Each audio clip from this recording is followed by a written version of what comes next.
এই রাহাত এই রাহাত রাহাত কি হয়েছে আমার রাহাতের কি হয়েছে কেন কি ঠিক করতেছে আমার সোনা আর তাহলে বাইরে লুড়ে দেখো তো বাবা বুঝছ না কেন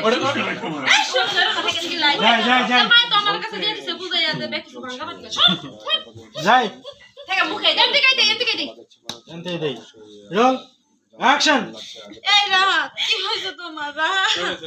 কথা বলো রাহাত কথা বলো তুমি আমার রাহাত রে কি করছো এই রাহাত কি হয়েছে তোমার কথা বলো না কে রাহাত কি বন্ধু কিন্তু আমরা এই রাহাত খুলে লালান করছে আর কাটি খুলান